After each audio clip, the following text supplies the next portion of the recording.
आधी हकीकत आधा फसाना। आपने देवताओं और राक्षसों की तमाम कहानियां सुनी होंगी, लेकिन अगर मैं आपसे पूछूं कि क्या कलयुग में भी राक्षस हैं हमारे ही बीच में कहीं, तो आप क्या कहेंगे? आप कहेंगे ऐसा तो न आपने कभी देखा न कहीं सुना। तो चलिए आज हम आपको राक्षसों के एक ऐसे गांव में ले चलेंगे। दरअसल उत्तराखंड के खूबसूरत पहाड़ों में एक गांव है जिसे लोग राक्षसों का गांव मानते हैं। आसपास के लोग वहां जाना तो दूर, उस जगह का नाम लेने से भी डरते हैं। माना जाता है कि उस गांव में आज भी बाणासुर राक्षस के वंशज रहते हैं। लोगों का यह दावा सुना तो हमने पौराणिक कहानियां खंगाली। तब यह पता चला कि बाणासुर नाम के एक राक्षस का जिक्र रामायण और महाभारत दोनों में मिलता है। महाभारत में तो यह भी लिखा है कि भगवान कृष्ण और बाणासुर के बीच एक भीषण युद्ध हुआ था और इस युद्ध के लिए भगवान कृष्ण द्वारका से चलकर पहाड़ों तक आए थे। हमारी दिलचस्पी पौराणिक कहानियों में नहीं थी, बल्कि यह जानने में थी कि क्या बाणासुर के वंशज आज भी हो सकते हैं। अगर नहीं तो फिर उस गांव का रहस्य क्या है और आसपास के लोग उस गांव में जाने से डरते क्यों हैं?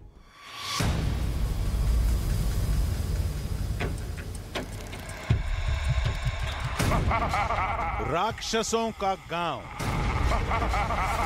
बाणासुर के असली वंशज। अगर यह सच है तो इसकी कोई तो वजह होगी। आखिर वहां के लोग दिखते कैसे होंगे? ऐसा क्या है वहां की मिट्टी में कि गर्म मिजाजी बच्चे बच्चे की रगों में दौड़ती है? आखिर क्यों आसपास का कोई इंसान उस गांव में जाने से डरता है? हर सवाल का जवाब छिपा है वहां के युगों पुराने किले में। ऐसा किला जो श्री कृष्ण के सबसे बड़े युद्ध का गवाह है। मैं हूं सैयद सुहेल और आज हम मौजूद हैं उत्तराखंड में। उत्तराखंड को देवों की भूमि कहा जाता है, लेकिन अगर मैं आपसे कहूं कि इस प्रदेश में आज भी एक इलाका ऐसा है जहां पर राक्षसों के वंशज रहते हैं, तो शायद आप मेरी बात पर यकीन नहीं करेंगे। लेकिन आज हम आपको एक ऐसे इलाके पर लेकर चलेंगे जहां एक ऐसे राक्षस ने राज किया था जो त्रेता युग में भगवान राम के सामने भी मौजूद था और द्वापर युग में भगवान कृष्ण के सामने भी।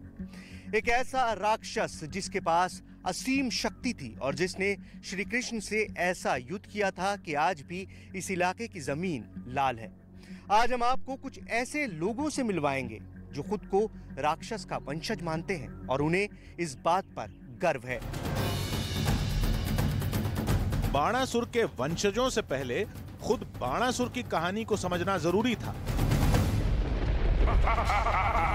रामचरितमानस में लिखा है कि रामायण युद्ध में रावण के योद्धाओं में एक नाम बाणासुर का भी था, लेकिन श्री राम को पहचानने के बाद बाणासुर युद्ध भूमि छोड़ गया था।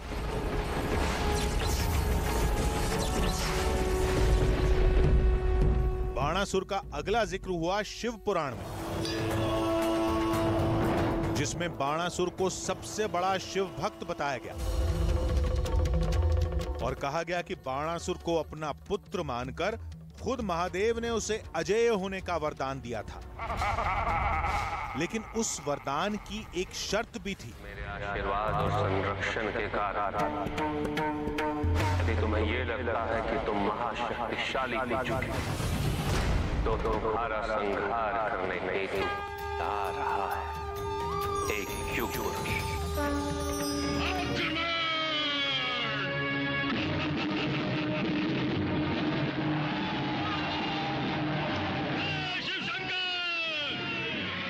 पुराणों के मुताबिक द्वापर युग में ही बाणासुर और श्री कृष्ण के बीच भयानक युद्ध हुआ।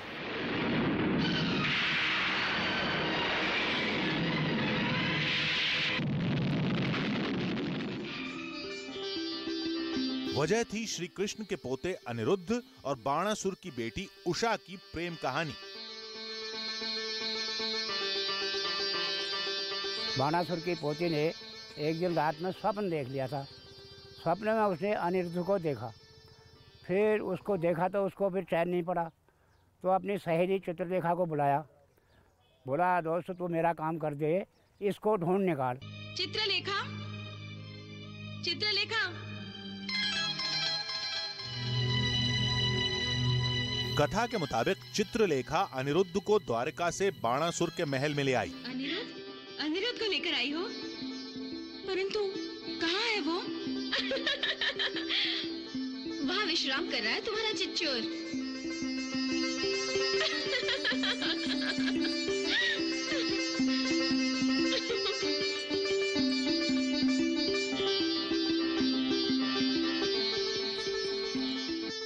बाणासुर ने उसको कैद कर दिया लड़के को, तूने ऐसा क्यों किया करके। कैद करने के बाद वो लड़का कैद में रहा और वो लड़की इसके साथ प्रेम करती थी बाहर से। फिर घूमते घूमते मृतलोक में नारद जी पहुंच गए ढूंढने के लिए। तो वहाँ देखा तो लड़े, बोला कहाँ अनिरुद्ध कहाँ फंस गया? तो यहाँ उसने कहा बाबा जी ऐसे ऐसे में रात में ये लोग मेरे को यहाँ ले आए हैं। तो फिर उसने कहा तू चुप रहो, अब किसी को बताना नहीं है, मैं सीधा जाता हूँ द्वारिकापुरी, वहाँ से मैं सेना को लेकर के कृष्ण को लेकर के तेरे को लेके आऊँगा। जाओ ब्रह्मशील अस्त्र, कृष्ण का वध कर दो।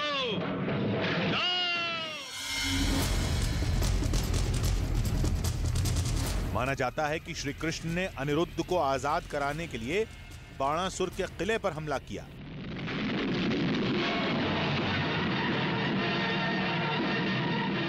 और शुरू हुआ पौराणिक कहानियों का सबसे भयानक युद्ध।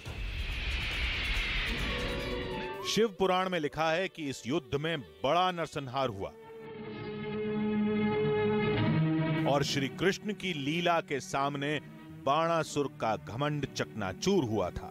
मुझे क्षमा कर दीजिए प्रभु। माना जाता है कि बाणासुर की राजधानी उत्तराखंड के इन्हीं पर्वतों पर थी और पुराणों का सबसे भयानक युद्ध भी इन्हीं वादियों में हुआ था, जिसके तमाम निशान आज भी बाणासुर के किले में दिखाई देते हैं। बाणासुर के किले के पास से बहने वाली यही लोहावती नदी है, जिसके नाम पर इस पूरे इलाके को लोहा घाट कहा जाता है। आज इस नदी का पानी बिल्कुल निर्मल है, लेकिन लोगों की मान्यता है कि युगों पहले जब भगवान कृष्ण और बाणासुर के बीच युद्ध हुआ था तो इतना ज्यादा कत्लेआम मचा था कि ये पूरी नदी लहू में तब्दील हो गई थी और तभी इसका नाम लहुवती पड़ा था, जो बाद में बिगड़कर लोहावती हो गया। इस नदी के एक छोर पर है बाणासुर का किला और दूसरे छोर पर वो बस्ती जहां बाणासुर के वंशजों का दावा होता है। बाणासुर के वंशजों को तलाशने हमें जाना था लोहा घाट के बिसंग गांव। इस गांव का नाम ही अपने आप में एक कहानी है। पता चला कि श्री कृष्ण के प्रहार के बाद उसी गांव में बाणासुर के 20 अंग गिरे थे।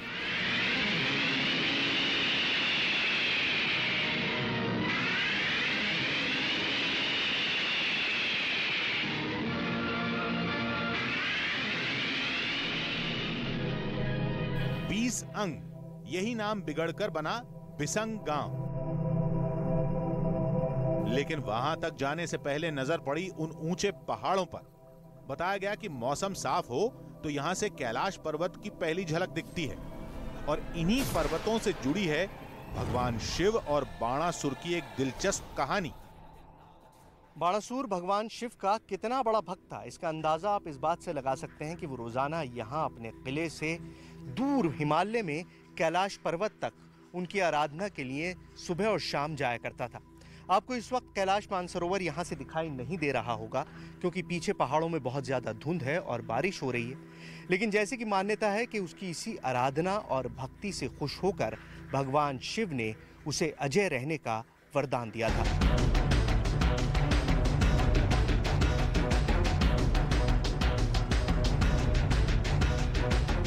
शिव के इस अनदेखे रूप को कैमरे में कैद करने के बाद हम आगे बढ़े। अगला पड़ाव था लोहा घाट की ऊंची पहाड़ी पर बना बाणासुर का किला, यानी श्री कृष्ण और बाणासुर के संग्राम की रणभूमि। बाणासुर के वंशजों की तलाश में हम दिल्ली से 550 किलोमीटर दूर लोहा घाट पहुंच चुके हैं और लोहा घाट में पहुंचते ही जिस चीज़ पर सबसे पहली नज़र आपकी पड़ती है वो है एक ऊंची पहाड़ी पर बना बाणासुर का किला। ये वो रास्ता है जो हमको करीब 4 किलोमीटर पैदल चलकर बाणासुर के उस किले तक ले जाएगा जहां पर उसने श्री कृष्ण से युद्ध किया था। बाणासुर की कहानियों में बहुत सारे पेंच हैं, लेकिन उन सारी पेंचों को, उन सारे तथ्यों को तलाशने के लिए हमें ये मुश्किल लंबी चढ़ाई, करीबन 5 किलोमीटर की लंबी चढ़ाई हमको करनी पड़ेगी और तब हम उस किले तक पहुंच सकेंगे। चलिए। किले की ओर जाते इस कच्चे रास्ते पर हमें लंबी चढ़ाई करनी थी। किसी ने बताया कि देश में इस किले की जानकारी बहुत कम लोगों को है, इसलिए कुछ गिने चुने पर्यटकों के अलावा इस किले में सिर्फ बाणासुर के वंशज ही आते हैं। थोड़ा आगे बढ़े तो हमें वहां का एक शख्स मिला।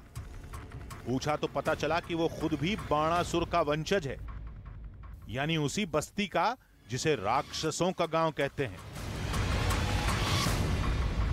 ये बाणासुर के किले का रास्ता यही है? हाँ सर, ये बाणासुर के किले का रास्ता। अच्छा, तो ये बताइए, यहाँ पर जो बात होती है कि बाणासुर के वंशज आज भी मौजूद हैं। हाँ जी, हाँ तो आप क्या इन्हीं गाँव से संबंध रखते हैं? बिल्कुल बिल्कुल सर, मैं फर्त्याल हूँ। यहाँ 4 वंशज हैं, फर्त्याल हैं, मेहरा हैं, देव हैं और ढेक हैं सर जी। हम लोग पूरे बाणासुर के उससे ताल्लुकात रखते हैं। इसमें हमें कोई एतराज़ नहीं है कि हम मतलब इसके वो नहीं है। जैसे कहा जाता है कि बाणासुर राक्षस था, लेकिन नथिंग, वो तो एक शिव भक्त भी तो था। हमारे लिए आज भी वो है और हमारा जो यहाँ का पूरा समाज है वो बाणासुर को एक बहुत उससे नज़रिए से देखता है, नहीं कि राक्षस के उससे। चलिए, तो हमको आप किला दिखाइए। चलिए सर। एक अजीब से सवाल के साथ हम आगे बढ़े कि आखिर बाणासुर के वंशज सामान्य इंसानों जैसे ही दिखते हैं, तो फिर लोगों में इतने डर की वजह क्या है? बताया गया कि वो वजह उनके गांव में जाकर पता लगेगी। खैर, चलते चलते हम उस सदियों पुराने किले तक पहुंच गए। सामने ही एक सरकारी बोर्ड लगा था जिसमें खुद भारतीय पुरातत्व विभाग ने माना है कि यह किला बाणासुर का था, जिसे मध्यकाल में चंद्रवंशी राजाओं ने बनवाया। आखिरकार एक लंबे पैदल सफर के बाद हम बाणासुर के किले तक पहुंच गए और यहाँ पहुंचने के बाद हमारी नजर जिस चीज पर सबसे पहले पड़ी वो है ये बोर्ड। ये बोर्ड यहाँ पर लगाया है पुरातत्व विभाग ने, जिस पर साफ साफ लिखा है कि ये किला बाणासुर का किला था, जिसको बाद में चंद्रवंशीय राजाओं ने बनाया। इस बोर्ड में ये भी लिखा है कि यहीं पर भगवान कृष्ण और बाणासुर के बीच युद्ध हुआ था और यहीं पर भगवान कृष्ण के पोते अनिरुद्ध को कैद रखा गया था। तो आइए आपको एक ऐसे किले में लेकर चलते हैं जो त्रेता युग से मौजूद है। यह किला अब खंडहर बन चुका है, लेकिन सदियों पुराने ये पत्थर आज भी अपने अतीत के गवाह बनकर मौजूद हैं।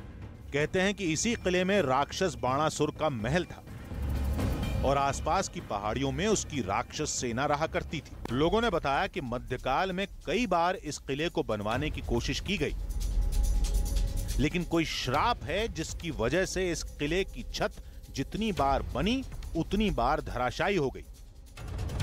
इस किले में पहुंचते ही सबसे पहली चीज जो आप नोटिस करेंगे वो ये कि यहाँ पर कोई छत नहीं है।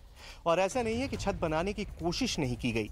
मध्यकाल में चंद्रवंशीय राजाओं ने भी यहाँ पर छत बनाने की कोशिश की थी, लेकिन जैसा कि यहाँ के लोगों की मान्यता है कि इस किले की छत को भगवान श्री कृष्ण ने बाणासुर के साथ युद्ध में नष्ट किया था, इसीलिए यहाँ पर दोबारा कभी भी छत नहीं बन पाई। लोग मानते हैं कि किले की सामने वाली पहाड़ी पर एक और किला था और उसी किले में बाणासुर ने श्री कृष्ण के पोते अनिरुद्ध को कैद किया था। इस किले से दूर पहाड़ पर जो कुछ अवशेष आपको दिखाई दे रहे हैं वो भी असल में एक किले के अवशेष हैं। लोगों की मान्यता है कि वहीं बाणासुर की बेटी उषा रहा करती थी और वहां उसका किला हुआ करता था। वहां अब ना तो दीवारें हैं ना कोई किला, सिर्फ कुछ पत्थर मौजूद हैं। लेकिन लोगों की मान्यता है कि यही वो जगह है जहां पर श्री कृष्ण के पोते अनिरुद्ध को कैद कर रखा गया था। कहते हैं इस किले में एक गुप्त तहखाना भी है और उसी तहखाने में बाणासुर का खजाना छिपा है। कई बार कोशिश भी हुई, लेकिन खजाने का पता नहीं लग पाया। अपने पोते अनिरुद्ध को छुड़ाने के लिए भगवान श्री कृष्ण ने बाणासुर के साथ युद्ध किया, और वो युद्ध इतना भीषण था कि उसमें भगवान शिव भी शामिल हुए। इसी युद्ध के दौरान अपने खजाने को बचाने के लिए बाणासुर ने अपना खजाना अपने किले में कहीं दफना दिया था, और आज भी लोगों को इस किले में जगह बा जगह सोना मिल जाता है, और इसीलिए यहाँ इस किले के बीच में लोगों ने काफी गहरे तक खुदाई की है। किले की कहानी को समझने के बाद बारी अब बाणासुर के वंशजों से मुलाकात की थी। उस बस्ती में दाखिल होने की थी जिसे राक्षसों का गांव कहते हैं। रास्ते में मुलाकात हुई इलाके के पुलिस अधिकारी से, जिन्होंने बताया कि वक्त के साथ बहुत कुछ बदल चुका है, लेकिन बाणासुर के वंशजों की फितरत नहीं बदली। खून की गर्मी आज भी वैसी ही है जैसी पहले थी। आवागमन का साधन कुछ था नहीं, और जैसे एक पर्टिकुलर क्षेत्र है, बिशुंग है, बिशुंग का मतलब 20 गांव। भाई वो है कि यूनिटी थी सब पूरी, वो ये समझते थे कि भाई इस इलाके के जो है हम ही हैं जो भी हैं। तमाम हिदायतों, तमाम चेतावनियों के बावजूद हमने बाणासुर के वंशजों की पहली बस्ती में जाने का फैसला किया।